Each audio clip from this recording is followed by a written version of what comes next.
There's a silent killer that requires every year more victims than the biggest wars in history. Every day in the USA, 263 people die because of diabetes. 1,190 people die because of cardiovascular diseases. And 3,288 people die because of lifestyle-indicated diseases such as COPD, obesity, alcoholic liver diseases, and different types of cancer. During the World War II, there were about 300 Americans that died per day. That means that made about 5% of the deaths per day compared to cardiovascular diseases, diabetes, and others which are related to lifestyle factors. At the same time, the US government spent the most money worldwide towards health.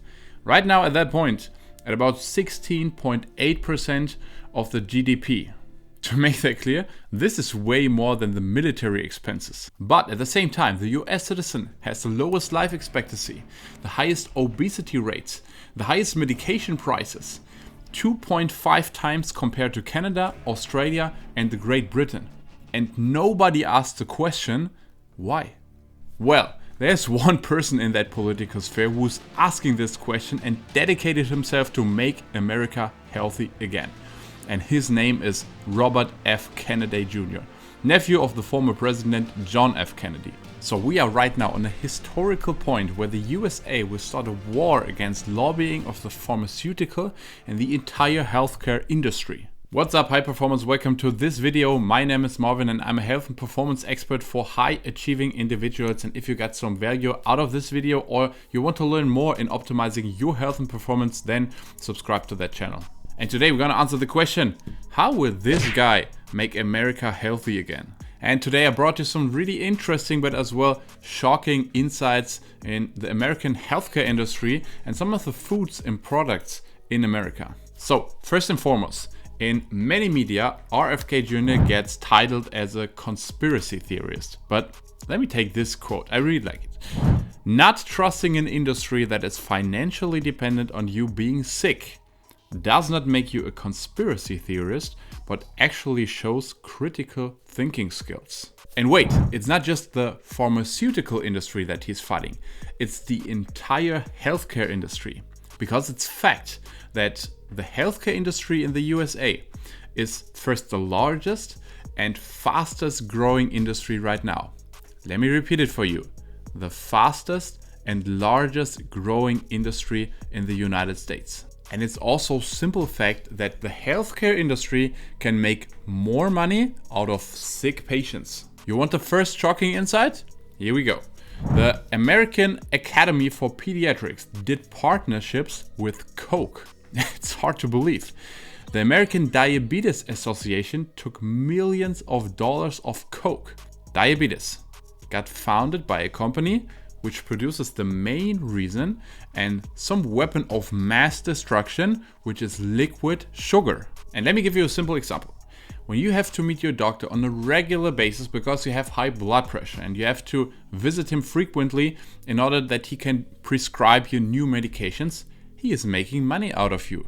More money than in comparison if you go to the doctor every 3 months to make a blood testing and then check the blood test results with maybe an expert or maybe by yourself because you take serious care of your health. And please don't get me wrong, I don't want to blame something because honestly, I also make money with the health of my clients. But the big difference is my work is preventive.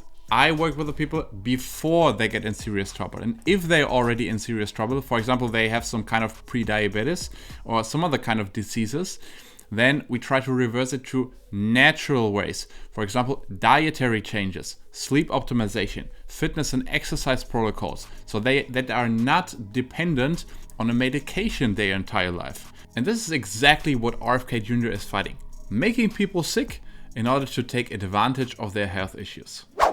But let's get straight to the meat and potatoes. What is exactly his plan? How he will win that fight against Goliath? First point, really simple. He wants to remove specific chemicals out of the food. Yes, we all know that junk food is not healthy, no surprise. But let's take an example from your kid's favorite product, Captain Crunch. It contains a chemical which is called tartrazine. It's also in, for example, popcorn, fruit snacks, also sports drinks like Gatorade, even to chicken broth, corn or mustard, so even in the healthy foods. And this substance was actually made by the sludge, so a byproduct when you turn coal into coke. And at the beginning, it was just a byproduct. So the companies tried to figure out a way to get rid of this.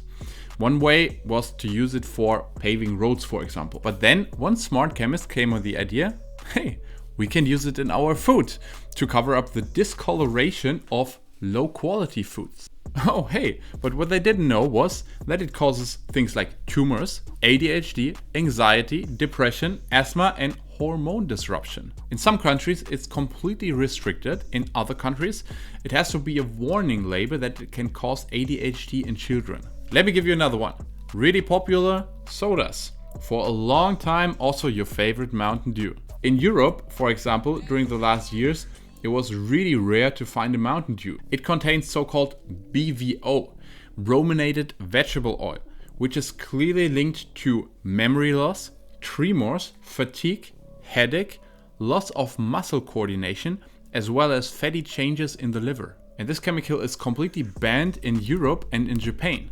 But of course, in the US, you can buy it. You ready for another one?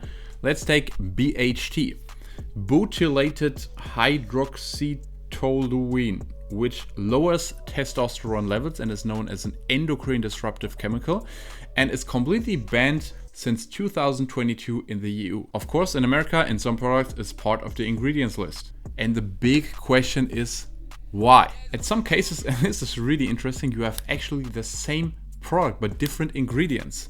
So let's compare, for example, McDonald's fries. So the same company, the same product. Let's compare the German McDonald's fries with the US American McDonald's fries. In Germany, you have potatoes, vegetable oils, sunflower, rapeseed, dextrose, stabilizer, disodium diphosphate, iodized table salt, E500, E535, and iodine. Not even the best choice if you're taking serious care of your health. But let's compare that with US American fries. Potatoes, vegetable oil consist of canola oil, corn oil, soybean oil, hydrogenated soybean oil, and natural beef flavor, dextrose, sodium acid prophosphate, salt, fried and vegetable oil blend with citric acid, and dimethyl poisoxane. Wow, my tongue is hurting. So it seems like there's a lot of work to do for RFK Jr. Next plan on his list. He wants to remove fluoride from the tap water in the USA. Well, really quick, what is fluoride? It's contained in, for example, toothpaste due to its benefits for preventing caries in teeth. But studies suggest that high fluoride exposure may impact cognitive development, particularly in children. It can lead to thyroid dysfunction due to its ability to interfere with iodine absorption. It can burden kidneys and the liver. It can lead to skeletal fluorosis and is possibly linked to bone cancers. In Germany, for example, water fluoridation is not practiced. So they place it in our toothpaste, of course, but you can also remove it. There's plenty of options of fluoride-free toothpaste, so you can easily avoid it. The natural fluoride content in German tap water is in average between 0.1 to 0.3 milligrams per liter. In the USA, the tap water is intentionally fluoridated and contains about 0.7 milligrams per liter. So 2 to 7 times more compared to the German tap water. And of course, you have to decide by yourself if you want to use fluoride in order to maybe improve your oral health. But for me, for my case, I talked with my teeth doctor and she's not even recommending using fluoride also in toothpaste because, of course, you swallow a lot of it when you brush your teeth and therefore she's not recommended. But of course, it's your choice. But this is also the main point.